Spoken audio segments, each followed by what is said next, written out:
Buenas noches, compañeros de la sección C.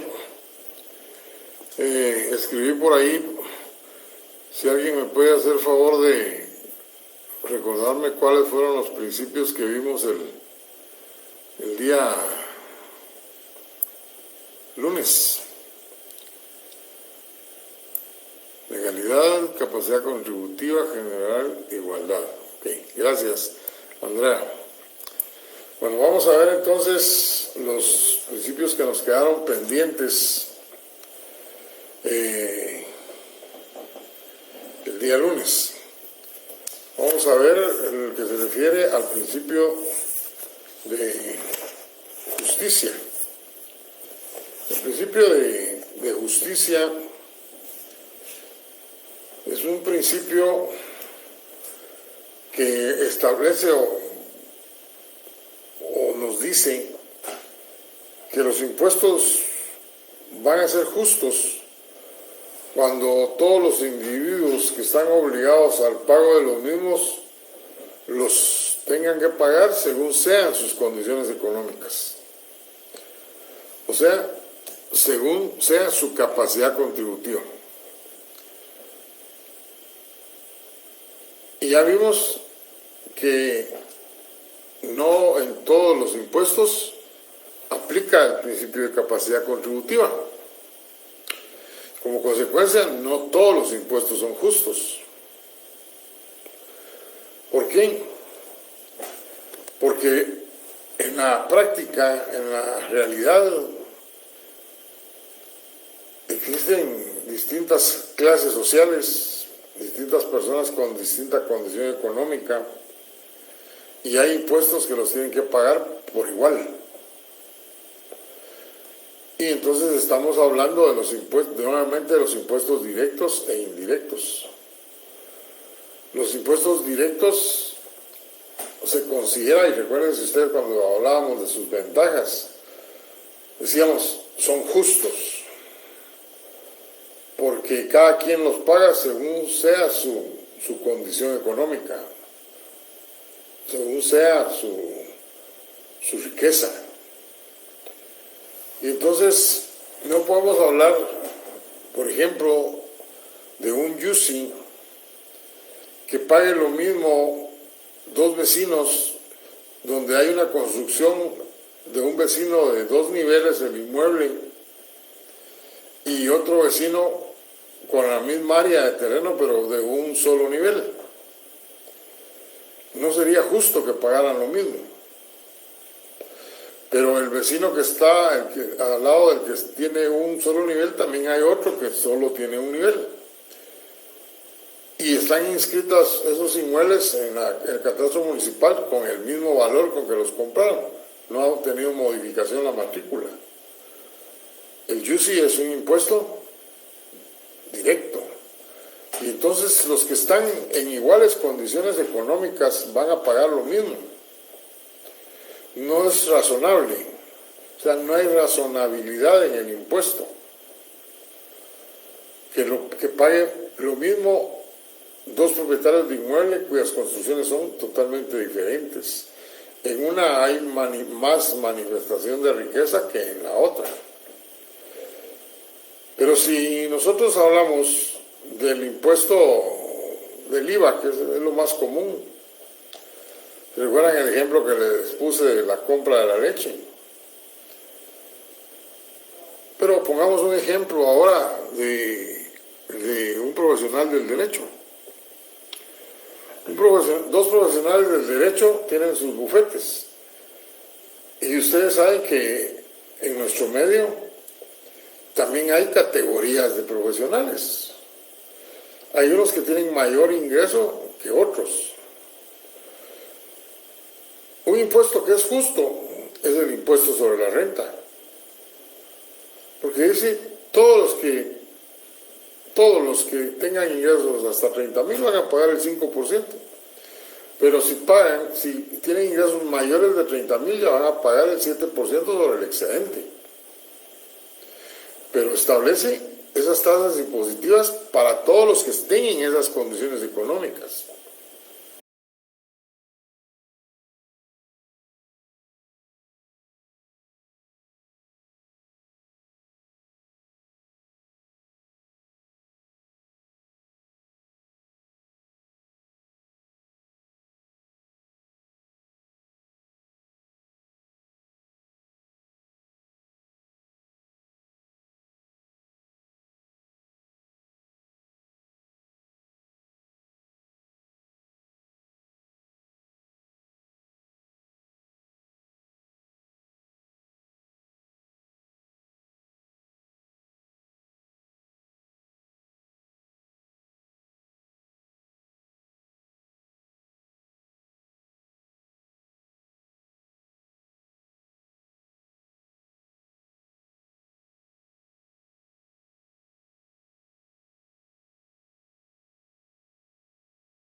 no sé qué pasó, pero de repente se me fue el sistema y no ha habido ningún apagón ni cosa parecida. Y tuve que salirme de Facebook para poder iniciar de nuevo. Solo estoy esperando que hayan más compañeros incorporados para continuar con la clase.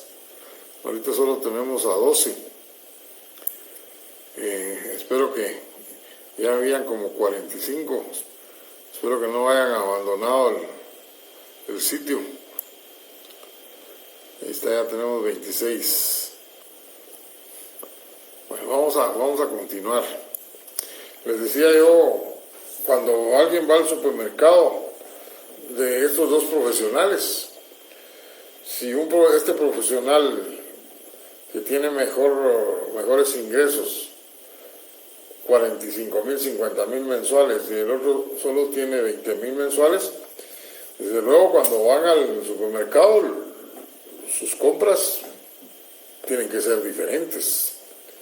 El primero va a gastar más, el segundo va a gastar menos. Pero los precios para ambos de los productos que compren que sean iguales, los precios van a ser idénticos. ¿Por qué? Porque en el impuesto indirecto, como es el caso del IVA, el impuesto lo paga el consumidor y no toma en consideración la condición económica de cada uno de los que lo están pagando. Por eso es que dijimos en el curso anterior, los impuestos indirectos no son justos, porque no toman en cuenta la capacidad contributiva de los sujetos, mientras que los impuestos directos sí, porque se paga en base a tasas. Hay dos empresas de jabón y cada una de esas empresas tiene rentas brutas diferentes. ¿Por qué? Porque el capital de trabajo es diferente. Una tiene mayor capital y la otra no. Como consecuencia, sus ingresos brutos en una son de 200,000 y la otra es de 1,000,000.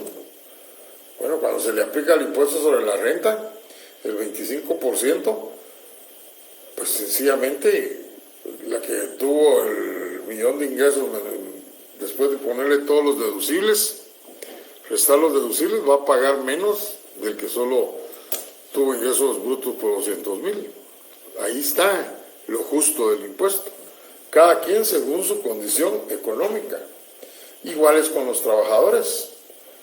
Los trabajadores en relación de dependencia pagan impuestos sobre la renta.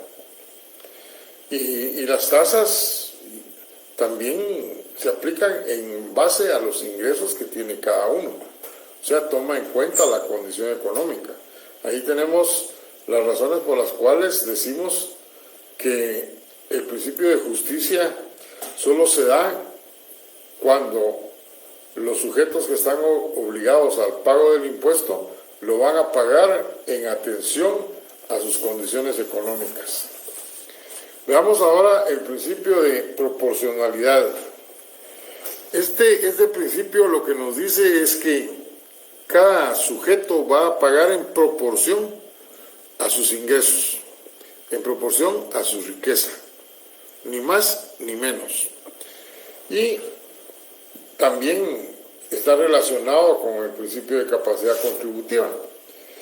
¿Por qué? Porque la aplicación del impuesto va a ser proporcional en relación a sus manifestaciones de riqueza. No puede ser ni mayor ni menor. Tiene una relación íntima con el principio de capacidad contributiva. Esta proporcionalidad también está relacionada con el otro principio, que es el de no confiscatoriedad. El principio de no confiscatoriedad es un principio que también está señalado en el artículo 243 de la Constitución de la República, y señala que el Congreso de la República no puede crear impuestos confiscatorios. Pero ¿a qué se refiere lo de confiscar? Bueno, que un impuesto el Estado lo va a crear, desde luego, para obtener recursos. Pero el hecho que vaya a obtener recursos o que necesite obtener recursos no significa que le vaya a quitar a los individuos que están dentro de su territorio los recursos que él también necesita para subsistir. O lo que es lo mismo, cuando el Estado grava ya los mínimos vitales, la riqueza necesaria para que los individuos que están en su territorio puedan subsistir, ese impuesto se está convirtiendo en un impuesto confiscatorio. Un ejemplo en la realidad guatemalteca. ¿Qué sucedería si el Estado de Guatemala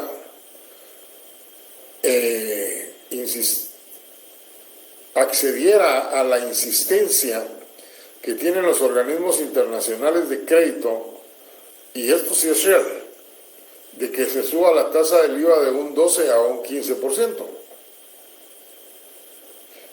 Ellos lo hacen no para que se suba el porcentaje de ese 12% en relación al PIB, sino que ellos lo exigen para que el Estado de Guatemala tenga la solvencia económica para pagar los adeudos que tiene. Y esos adeudos que el Estado tiene, pues ellos se lo quieren garantizar mediante la captación de más recursos. Entonces, encontramos ahí una situación bien difícil para la economía de los guatemaltecos. Ya a un presidente en tiempo recién pasado, no fue al que entregó, sino al anterior, lo visitó el presidente del Banco Mundial y del Fondo Monetario Internacional con el requerimiento de que se subiera la tasa del IVA. Y el Estado guatemalteco no accedió. Y no accedió porque sabe perfectamente que de acceder de inmediato, más de alguien o asociación o persona individual va a interponer una acción de inconstitucionalidad porque el impuesto se convertiría en confiscatorio. ¿Por qué? Porque la economía del país está estancada.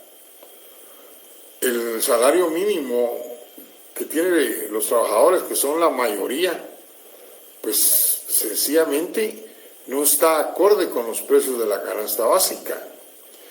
Y aparte de eso, tenemos los problemas de esta guerra existente con Ucrania y Rusia, que está afectando el comercio de los granos básicos, que está afectando lo relacionado con el combustible. Pues entonces ya los guatemaltecos se quejan por el aumento del combustible. Imagínense ustedes qué pasaría si se aumentara el IVA. Prácticamente estarían dejando a los guatemaltecos sin los dineros necesarios para comprar todos los bienes que necesita para su subsistencia. Y entonces eso es lo que hace a un impuesto confiscatorio. Gravar los mínimos vitales. Gravar lo que el sujeto pasivo necesita para subsistir. Y aparte de eso, pues acuérdense ustedes que no pueden ser confiscatorios, porque también el artículo 39 habla de la propiedad privada y no puede el Estado iniciar procesos legales derivados de la falta de pago, embargando bienes inmuebles a través de un económico coactivo o bienes muebles como son o los ingresos salariales, porque sencillamente estaría violándose el 243 y el 39 de la Constitución de la República. Bueno, eso es lo que nos había quedado pendiente de los principios que gravan el derecho tributario. Veamos ahora las fuentes del derecho. En la clase anterior les dije a los compañeros que solo les iba a dar ese punto y la clase de hoy iba a ser corta, porque amanecí con algo de carraspera y no me quiero afectar más. Pero sí vamos a avanzar en un punto, no como yo hubiera querido de una vez dar los métodos de interpretación y de integración de las leyes tributarias, porque quería empezar el lunes ya la relación jurídico-tributaria. Entonces veamos las fuentes. Recordemos cuando ustedes vinieron a la facultad, cuando ustedes llegaron allá a la facultad y en los primeros cursos de Derecho, desde ahí les hablaron de las fuentes del derecho, pero el derecho en general. Y se recuerdan que les dijeron las fuentes son las reales, las históricas y la legislación. Y dentro de la legislación les dijeron la costumbre, la doctrina, dentro de las formales les dijeron la doctrina, las costumbres y las leyes. Hay una que se me va, pero no me recuerdo ahorita. Pero eso ustedes ya lo saben, ya por ahí alguien me lo va a escribir, estoy seguro. Bueno, nosotros no vamos a hablar de esas fuentes del derecho, porque el derecho no acepta las fuentes como fuentes, las fuentes reales ni las fuentes históricas. Y dentro de las fuentes formales, pues no va a aceptar tampoco lo que se refiere a las fuentes reales, históricas, la costumbre. Por costumbre no se paga un impuesto. Jurisprudencia. Bien, entonces, ¿qué vamos a aceptar como fuentes del derecho tributario? Gracias, Leslie y Andrea. Pues vamos a aceptar como fuentes del derecho únicamente dentro de las fuentes formales la legislación. La única fuente del derecho tributario es la ley, basado en el principio de legalidad. Y ya les podría decir yo, bueno, eso es lo que vamos a hablar de las fuentes del derecho. Y con eso estaríamos concluyendo el punto. No, tampoco es tan corta la clase. Y sí, es cierto, no podemos por costumbre pagar impuestos. Por doctrina podemos citar la doctrina en escritos que presentemos ante los órganos jurisdiccionales relacionados con autores que hayan escrito sobre lo que nosotros estamos litigando. Pero eso es solo para reforzar nuestro punto de vista. No es algo que obligatoriamente tenga que aceptar el juez. La jurisprudencia, eso es diferente. Tienen que haber tantos fallos dentro de la misma situación para que se puedan convertir en ley. Pero hasta que eso se dé, se convierte en ley. Seguimos hablando entonces que la única fuente del derecho tributario es la ley, basado en el principio de legalidad. Recuerden ustedes lo que decíamos del aforismo latino: no existe tributo si no existe ley. Y yo que les he insistido, si la ley no lo dice, no existe. Y les puse el ejemplo del plazo de la ley del IVA y de la ley del timbre. ¿Recuerdan? Les dije, por analogía, no, si la ley no lo dice, no, por analogía no puedo hacerlo. Pues bien, vamos entonces a hablar de la ley atendiendo a su orden jerárquico. Y la principal fuente del derecho tributario dentro de las leyes es la Constitución. ¿Por qué la Constitución? Porque la Constitución es la que establece los principios fundamentales, sobre los cuales se desarrolla el derecho tributario. Además establece todas las normas generales que tienen que desarrollarse para poder hablar del nacimiento de la obligación tributaria.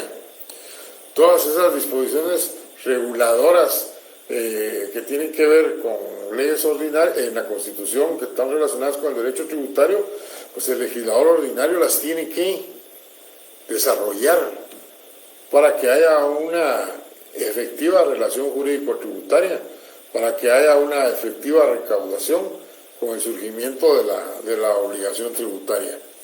Entonces la Constitución es la principal fuente. Ahí vamos a encontrar las instituciones que están involucradas. Vamos a encontrar también los principios básicos, y ya hablamos de la autonomía, cuáles son los principios del derecho tributario. Incluso explicamos que habían algunos que eran únicos para el derecho tributario. Me recuerdo que hablé de la capacidad contributiva, hablé del principio de no confiscatoriedad, fenómenos como la doble tributación, que incluso están prohibidos en la Constitución en este artículo 243. Bueno, eso es lo que vamos a hablar de la Constitución. Más adelante nos vamos a referir a ella, pero explicando otra de las fuentes. Luego vienen las leyes ordinarias. Las leyes ordinarias ya sabemos que son creadas por el Congreso de la República, es el único facultado para crear impuestos. Deben de sufrir un proceso para poder surgir como ley. Ese proceso incluso está ahí en la Constitución. No lo voy a explicar porque eso es algo que ustedes ya saben, y si no se recuerdan, ahí está en la Constitución, léanlo. La famosa iniciativa de ley, quienes tienen iniciativa, que hay que pedir los dictámenes, las discusiones, que tiene que promulgarse, pasa también al Ejecutivo el tiempo de vigencia. Bueno, ya se los dije, tal vez no tan ordenado, pero sí se los recordé, pero ya detalladito, lean en la Constitución. Entonces, la ley ordinaria se caracteriza por eso, y se debiera de caracterizar por ser aprobadas por personas que realmente tengan conocimiento de la ley tributaria. Lamentablemente, tanto aquí como en otros países, los creadores de las leyes pues no son especialistas en las distintas materias que se les presentan, y mucho menos en cuestiones tributarias. Y como los asesores que se nombran pues no son especialistas, muchas veces están ahí por cuestiones de amistad o por deudas políticas, qué sé yo. Lo que sí es cierto es que cuando se presenta una iniciativa de una ley impositiva, en lo que se acepta para su discusión, pero previo a obtener los dictámenes, entonces en ese espacio de tiempo, los particulares que se van a ver afectados por esa ley y que ya consiguieron un borrador, ¿cómo lo consiguen? No sé, no me pregunten, pero lo consiguen. Entonces ya se pone en contacto con los congresistas con los cuales tienen una vinculación. Una vinculación por el hecho sencillo de que financiaron la campaña, por ejemplo, o por cuestiones de amistad. La cosa es que pretenden cambiar artículos, o que se agreguen artículos, o que se cercenen artículos, y todo eso da lugar a que esa ley ya, si realmente lo cumplen los requerimientos que le están haciendo, pues que vaya cercenada, que vaya ya con contradicciones o con lagunas, mientras que los técnicos que las hicieron cuidaron todos esos detalles. No es de materia tributaria, pero sí les quiero contar algo que se dio en el derecho financiero.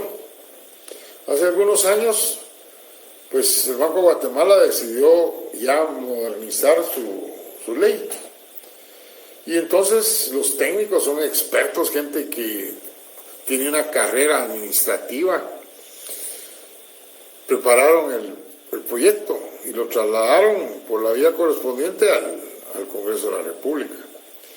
Y entonces empezó lo que yo les estoy señalando. Y se empezaron a dar una serie de cambios en la ley, para no alargarme mucho en el cuento, que hubo un momento en que las autoridades del Banco de Guatemala dijeron que si a la ley, al proyecto que se les había presentado, les pretendían incluir todos esos cambios y quitarle algunos artículos, que preferían que se retirara el proyecto y que siguiera vigente la ley que tenían.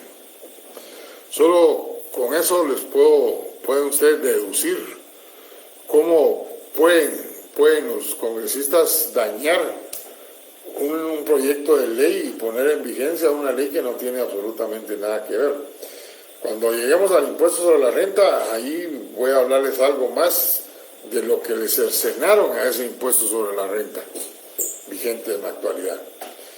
Entonces lo mejor sería que aprobaran como van las leyes. Y si no, vean cómo se volaron el plazo que tenía la modificación a la ley del timbre y lo dejaron igual como era en el pasado, que se pagara el impuesto cuando quisieran, en este caso cuando quieran hacer el testimonio para poder inscribir la compraventa. Bueno, después de las leyes ordinarias que son creadas por el Congreso, pues tenemos los decretos leyes. La diferencia con las anteriores, que también ustedes lo saben, es que son creadas dentro de un estado de facto, las anteriores en un estado de derecho. Y ese estado de facto lo que crean no son leyes ordinarias, no decretos leyes. El problema es que no está todo ese proceso que se establece para la creación de la ley ordinaria, que empieza con la iniciativa que acabamos de señalar, más o menos el proceso.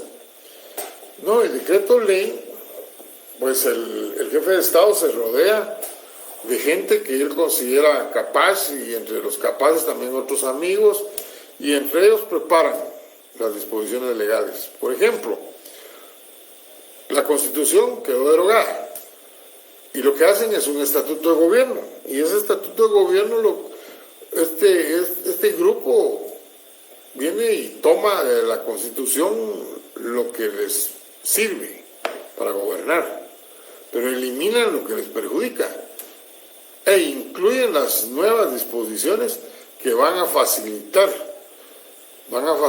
el gobierno del estado de facto. Y así también, cuando se crean las leyes impositivas, los decretos leyes que tienen que ver con impuestos, pues como no tienen experiencia, no hay discusión, pues crean decretos leyes con muchos, pero muchos errores. Un ejemplo de eso es el IVA. El IVA surgió como un decreto ley, y ese decreto ley tenía tantos errores, de los cuales les voy a mencionar uno. Se olvidaron poner en la ley que gravaba la transferencia de bienes inmuebles, solo decía transferencia de bienes muebles, y dejaron fuera de la ley las compraventas de inmuebles. Entonces tratan de enmendar el problema cuando hacen el reglamento, y en el reglamento ya dice transferencia de bienes muebles e inmuebles. Y entonces, como estaba en un estado de facto, el registro de la propiedad no sabía qué hacer, y optó por no llevar la contraria al gobierno que estaba, y empezó a rechazar todas aquellas escrituras que iban sin pago de impuesto. O sea, no había impuesto. ¿Por qué? Porque el IVA no grababa los bienes muebles, y la ley del timbre ya no estaba ese hecho generador. Los empezaron a derogar, y fue una semana, si mal no recuerdo, que empezaron no a derogar, sino a rechazar. Y después, creo que otra semana, en lo que se ponían de acuerdo para resolver esa situación. Y aparte la tasa impositiva y los hechos generadores que habían creado, era una sola calamidad ese decreto ley, por lo que lo tuvieron que hacer de nuevo, enmendando todos esos errores. Eso les da la pauta de cómo un decreto ley no necesariamente tiene que ser bien creado por las circunstancias en que es creado. Sin embargo, tiene todos los efectos de una ley, todos los efectos. En materia tributaria hay dos impuestos que surgieron como decretos leyes: el IVA, que ya les hablé, y el impuesto sobre la renta. El impuesto sobre la renta fue allá por los años 60 en el tiempo del gobierno de facto de Peralta Zurdia. Y no conozco mayores detalles de la situación como se creó, porque todavía estábamos empezando a formarnos. Y en el caso del IVA, ahí sí les puedo contar. Recuerden ustedes que el IVA surgió en el estado de facto de Ríos Montt. Y Ríos Montt llegó a jefe de Estado por la inestabilidad política, económica, social que sufría el pueblo de Guatemala. Entonces, lo primero que hicieron los organismos internacionales de crédito fue comunicarle al nuevo gobierno de facto que los créditos que estaban en trámite para otorgarse al Estado de Guatemala quedaban suspendidos, que los créditos que iban a estar venciendo ya no iban a ser renovados. Imagínense ustedes la camisa de presión que le pusieron al Estado de Guatemala. Y ustedes saben que todos los países de Latinoamérica no subsisten en atender todas sus responsabilidades, todas sus necesidades, si no es utilizando el crédito público. Pero el crédito público, les conté yo, no le dan crédito a un Estado exigiéndole garantías. Se lo dan siempre y cuando haya estabilidad económica, social y política. Y esto no existía en Guatemala. Encima, aparte de todo, el golpe de Estado. Esto hizo dudar a estos organismos en el sentido de que van a pagar la deuda existente o no la van a pagar, como sucedió en Perú hace muchos años con Alan García cuando llegó la primera vez al poder, que en su discurso inicial ante todo el pueblo peruano dijo que antes de pagar la deuda pública tenía que ver que todo el pueblo peruano tuviera alimentos.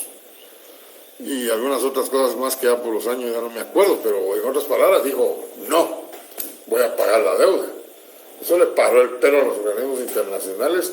Al día siguiente, ya se imaginan ustedes las pláticas y todo, y en la noche del día siguiente el presidente estaba dando un nuevo discurso donde incluía comprometerse al pago de la deuda externa que tenía el pueblo peruano, el Estado peruano. Bueno, a Guatemala le pasó lo mismo. Entonces, cuando le dicen esto a Ríos Montt, ¿y entonces qué tenemos que hacer? Esa tuvo que haber sido la pregunta para que ustedes sigan financiando. Pues ahí fue cuando le impusieron que tenía que crear el IVA. ¿Y qué le quedaba a ese gobierno? Pues crear el IVA. Con todos esos problemas y errores y todo, porque eran internos, pero así fue como se creó el IVA en Guatemala. Y aparte de eso, como ya hablamos ahorita, ellos mismos pretendiendo que se les suba la tasa del 12 al 15%, siempre cuidando sus intereses económicos. Bueno, eso es lo que podemos hablar de los decretos leyes. Estos decretos leyes, cuando se vuelve a un Estado de Derecho, desaparecen. Solo lo que la nueva Constitución, el legislador extraordinario o constituyente, como se le llama, diga dentro de los artículos transitorios que se derogan, son los que quedan derogados. Me recuerdo que para esas épocas la gente estaba feliz y escribían en los medios y comentarios de que definitivamente la Asamblea Nacional iba a derogar el IVA. Y eso no sucedió porque ya el Ministerio de Finanzas sabía de los millones que se ingresaban a través del IVA, que ya eran algo que estaba incluido dentro del presupuesto. Y una explicación de esa naturaleza a los constituyentes los hizo que el IVA se quedaba. Lo único que ha pasado a través de los años son los cambios de las disposiciones legales, pero el IVA sigue vigente. ¿Cuál es la cuarta fuente del derecho tributario? Pues los tratados y convenios. para que, bueno, primero en algunos lados he leído yo que dice tratados o convenios. No, es tratados y convenios, porque son dos cosas diferentes. Los tratados es necesario nombrar a ministros plenipotenciarios para que comparezcan en nombre de los presidentes con facultades amplias para la discusión, etc. Y una vez que lo aprueban en el extranjero, pues viene aquí y lo aprueba el presidente. Pero para poder ser ley, tiene que aprobarlo el Congreso. El presidente puede firmar un tratado en materia tributaria, pero si no lo aprueba el Congreso no va a ser fuente del derecho tributario. ¿Por qué?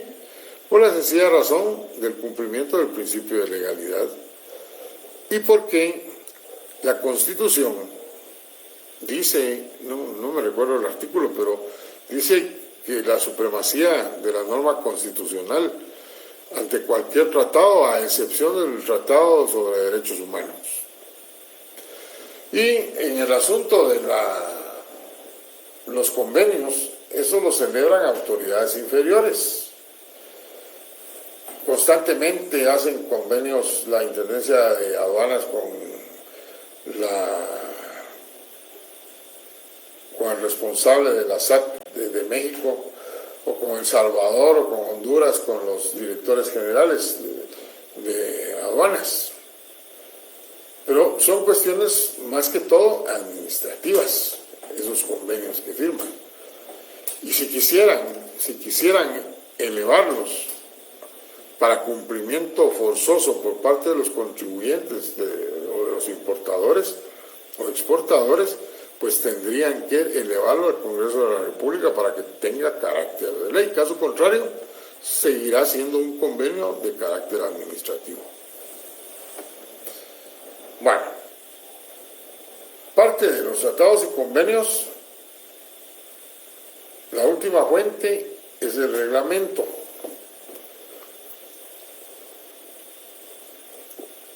El reglamento es el que desarrolla la ley. No vamos a hablar de cosas doctrinarias sobre el reglamento y la ley, porque eso ya lo saben ustedes. Vamos a lo que nos interesa. Cuando estudiaron Derecho Administrativo, les dieron clasificaciones de los reglamentos. Y una de esas clasificaciones era la que dividía a los reglamentos en administrativos y jurídicos. Y les explicaron que los reglamentos administrativos eran los que nacían en base a la potestad administrativa que le estaba otorgada al presidente en la Constitución de la República. O sea, él puede crear reglamentos, pero dentro del esquema de la administración pública.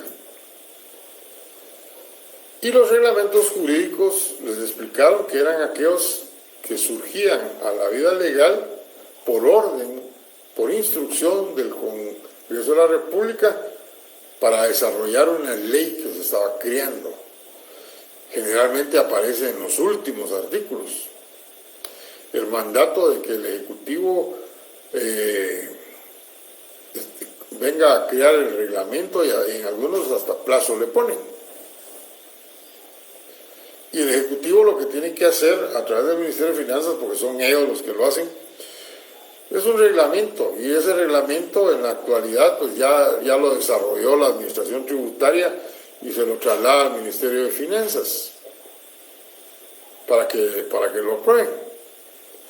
Bueno, ¿puede el presidente entonces crear un reglamento de una ley impositiva si no existe la ley que crea el impuesto? No.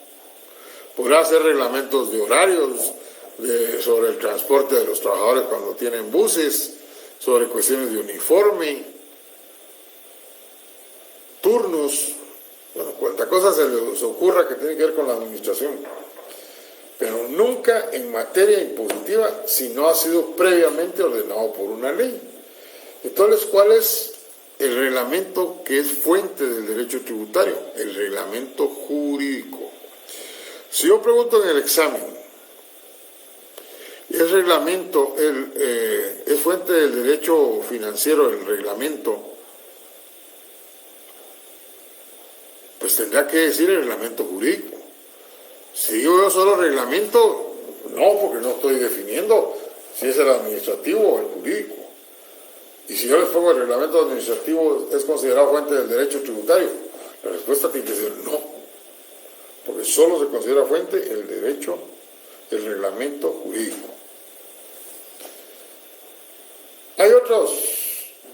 Hay una ley que tiene más de 60 años, 70 años, está vigente, la ley de herencias, legados y donaciones, que no tiene reglamento. Nunca lo creó el Ejecutivo.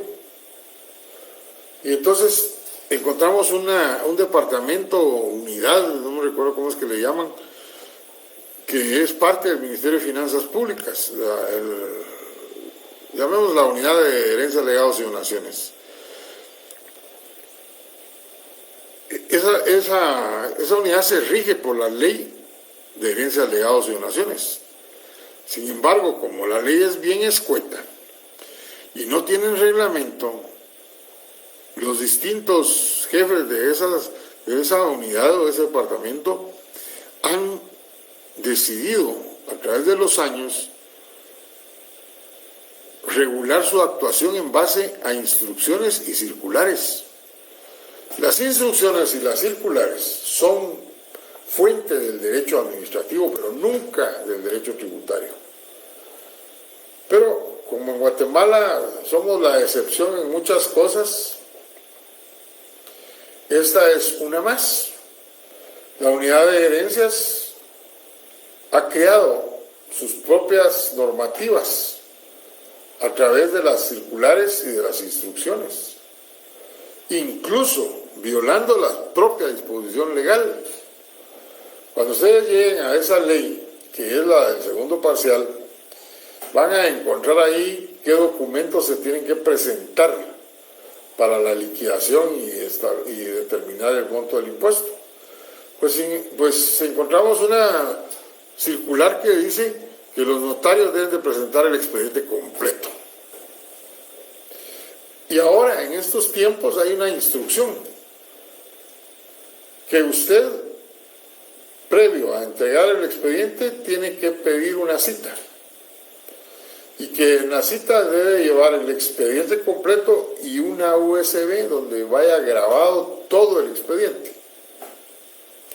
¿Dónde dice eso en la ley?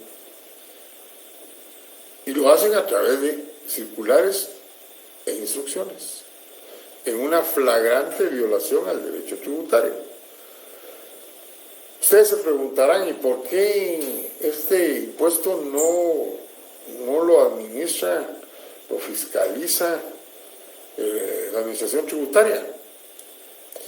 La razón es porque cuando la SAT se creó y empezó la migración de aduanas y de rentas internas a la SAT, pues el Ministerio de Finanzas pretendía que todos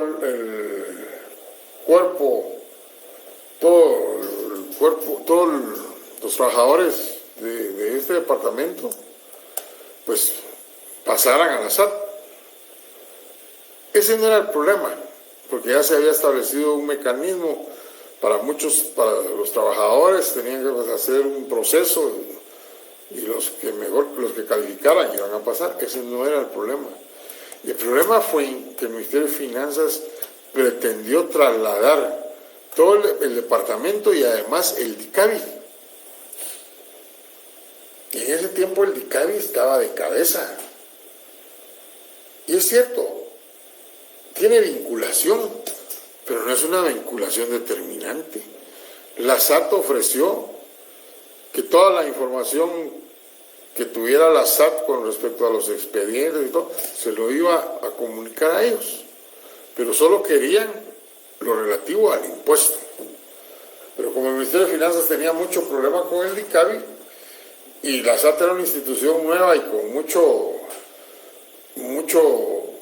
recurso monetario, además de recurso humano, pues quisieron trasladarlo. El directorio fue tajante en ese sentido y no lo aceptó.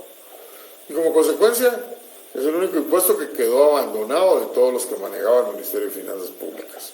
Esa es la razón por la cual todavía tenemos que ver los notarios con los procesos sucesorios, intestados o testamentarios, con estas oficinas que están en el Ministerio de Finanzas Públicas, ahí en el centro cívico.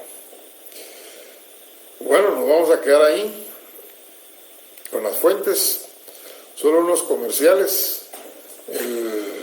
Para el primer examen parcial, pues vamos a evaluar